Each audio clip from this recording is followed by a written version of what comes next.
The creative realm is a vision for introducing artistic interventions into road reconstruction.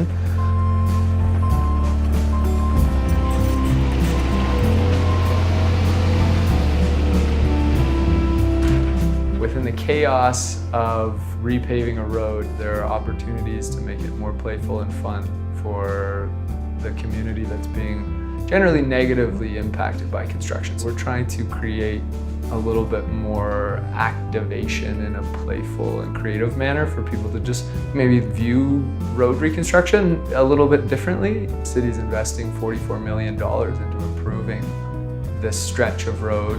For it to just be viewed as an inconvenience kind of misses something, I think.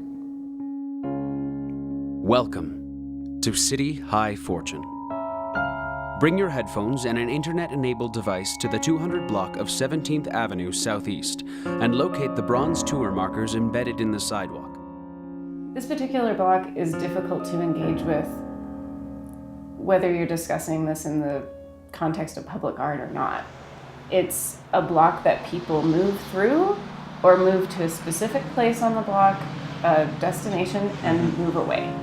This block with the casino and a bunch of derelict lots, it wasn't instantly inspiring. If you're familiar with 17th Avenue, there's definitely blocks that have kind of cachet and sort of coolness, and this maybe isn't one of those blocks. How do we embed sound, or how do we embed a sound or a musical experience into a physical space? The notion of embedding references to those on bronze survey markers, that gave us our kind of in. So one of our touch points was audio walking tours, like you might have it at an institution or museum or something. Mm-hmm. And this idea that there's checkpoints and that you then like load up the next part of the file. I think people are somewhat familiar with that. Part of it is encouraging people to engage with their space with purpose, to take time, to stand on a block for an hour. The content of the episodes themselves looked at history as the product of error, mistake, contingency, misinterpretations, mistranslations.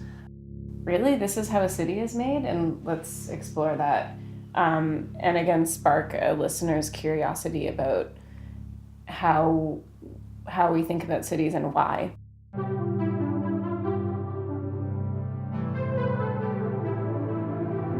The process of developing Unlock was looking at the block that I was assigned, and I looked at the businesses, at the block itself, and then I was looking at the construction and the fencing, and I was inspired by that to make something that was more interesting than their blue fencing all around. And the key became a symbol for me, of the block, a fact of using keys as showing accessibility, privilege, cars with travel, with the new buildings, with apartments, even gentrification, because this is, what's happening in that area.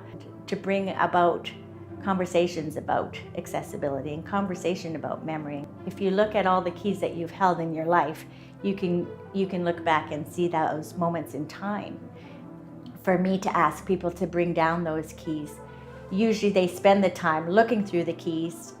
Just the fact that they are going through their keys, they are taking the time to go through their own memories, and in doing so, they're transferring the memories of those keys and the moments in their lives onto the sculpture. Do you have extra keys?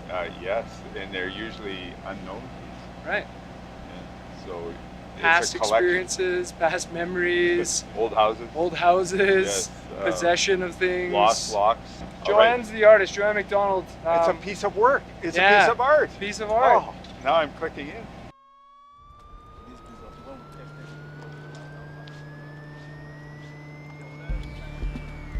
A lot of Catholic-based buildings, Catholic churches. There's a pastoral center, so stained glass. There's a business on the corner called Economy Glass. Thinking about stained glass and like different objects that would have stained glass, and then I started to think about a kaleidoscope, and so we started to talk about that. With the construction being a reason why the project was happening, it naturally did inform the piece. And it was also the idea of having a different reality tunnel within a current reality.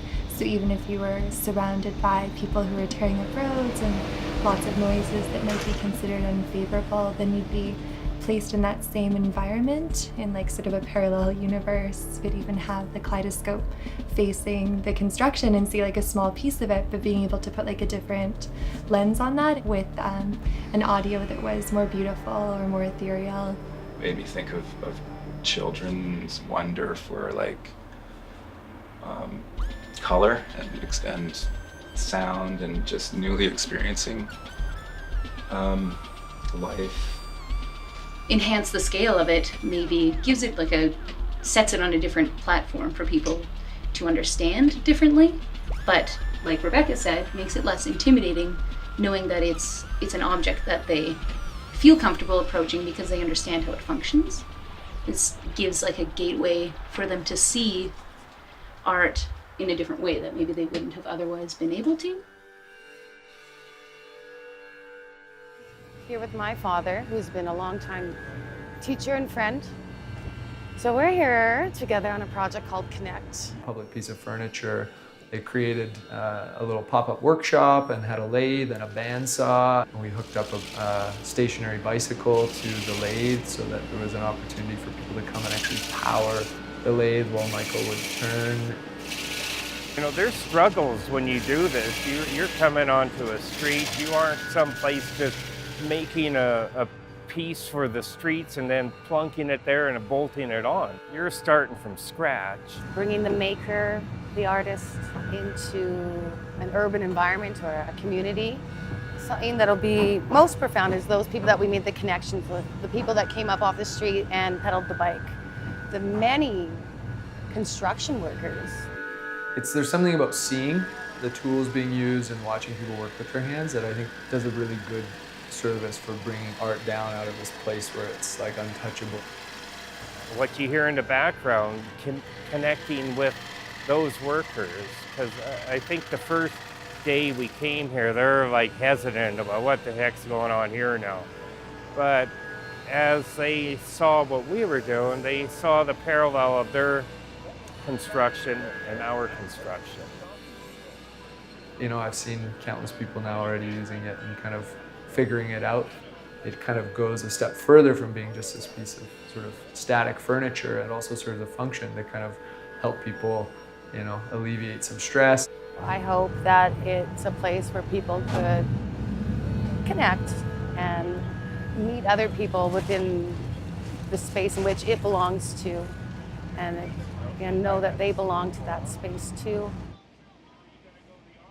It spins an animation device up here and tells the story of how the bench was made.